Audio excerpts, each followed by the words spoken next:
Yeah, I've cleaned up to a certain degree. I'm not baby faced as of yet. I'm planning to have a shave this afternoon. Um, you know, it's part of me that's still fucking playing, so to speak.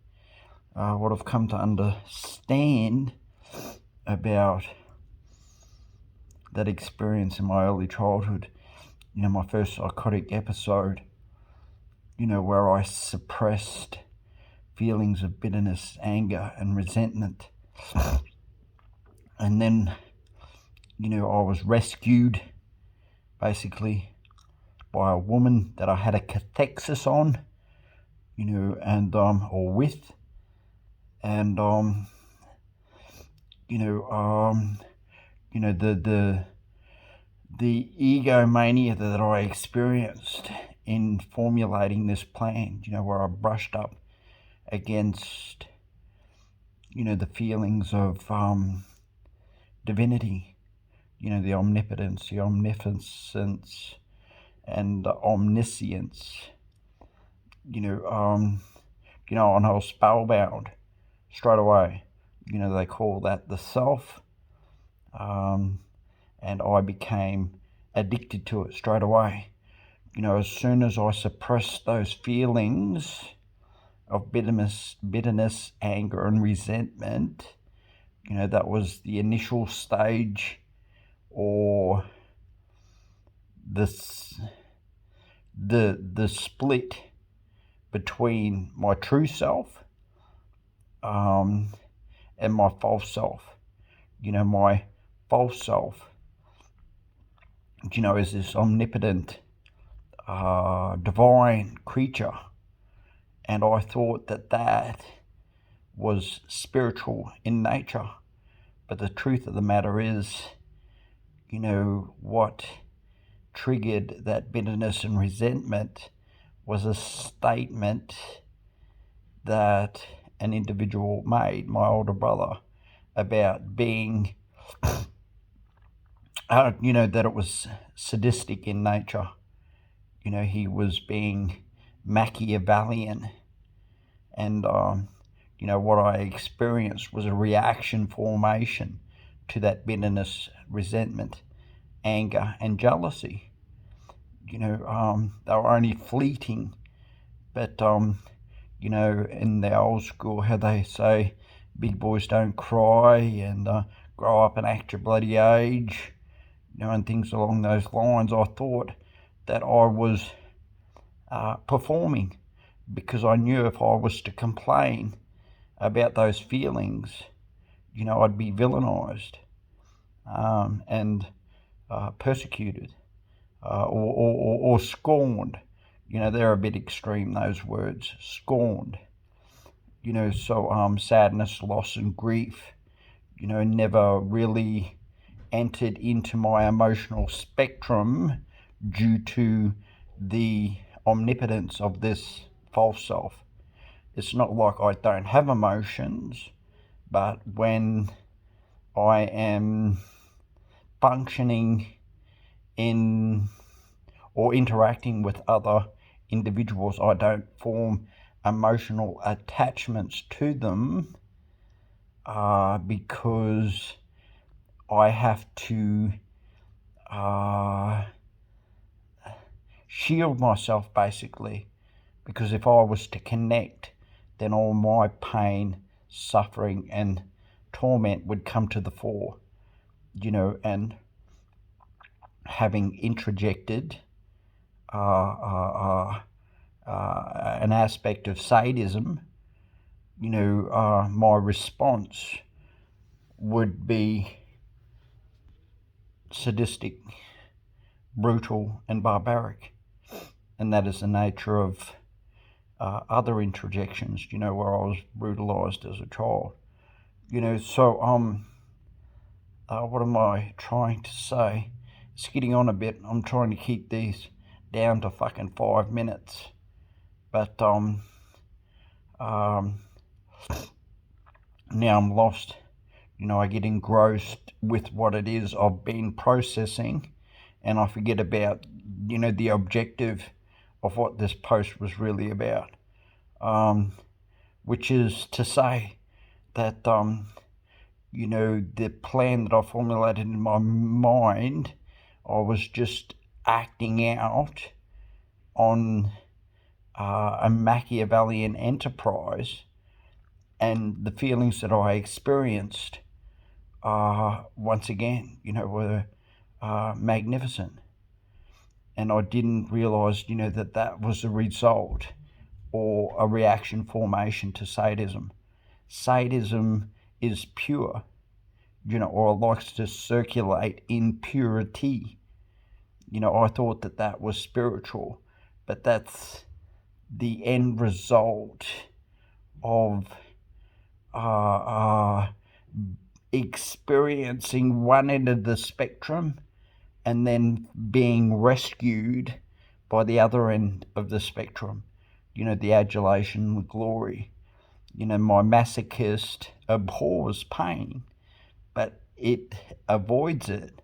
And when it does incur a wound, these barbaric, sadistic, and fantasies come in. They only last, a good one will last 3 or 4 minutes. But then, I experience the cleansing and the rebirth of, that's what signifies the resurrection, so to speak. My mother went to Catholic boarding school, and her mother was a bit of a martyr. I never met her, but she portrayed her as being a saint of some kind, and my mother could never live up to her expectations. And she died when she was 14. My grandmother, my mother lost her mother when she was 14.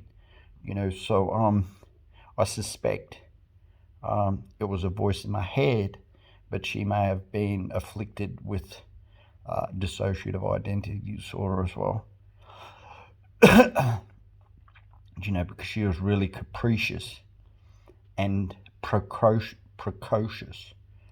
I've only just discovered or been able to integrate what precocious means, and it's a milestone in mental and emotional development. Teenagers experience it entering into puberty.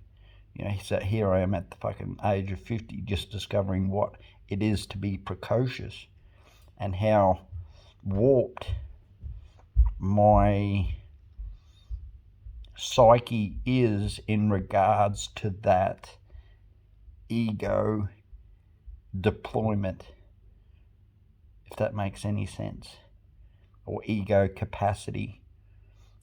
So it's all well and good.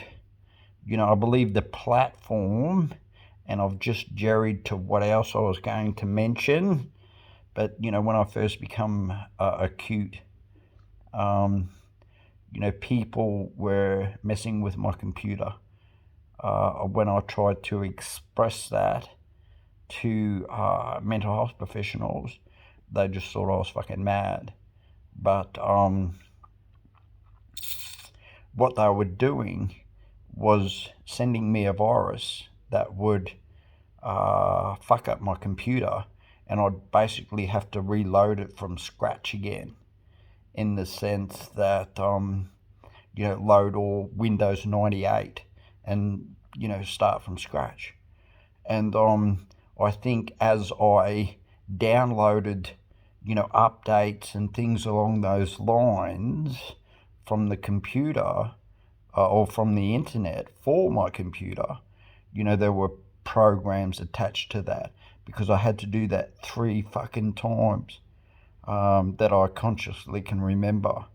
And yet, I was obsessed with fucking hackers, crackers, fucking international, fucking conspiracy theories, fucking the lotto, all kinds of bizarre shit, or non-bizarre. They could be aspects of a future reality, or they could be present. But if you can't give if you can't converse about them in a fluid and articulate manner, and you're a little bit confused and disheveled, as to which I was, then you're fucking given a diagnosis. So that's what I was on about when I recalled what I was going to do. See this beanie? There's a picture of me somewhere on the internet, because during my acute phase, or when I first starting to develop symptoms, I thought it'd be a good idea to post a naked picture of myself standing aloft. Even my middle leg, so to speak, and I was wearing this beanie. So if my theory is correct, and that I may have been the object of some people's attention, then you may end up with a picture of me. But I've got to, this pure speculations. That would mean that other people would have to expose themselves, so to speak, and I have my diagnosis. So if it lobs up on your fucking computer, that was me in my prime. That's dissipated and waned considerably as I've grown older. So cheerio for now. Bye.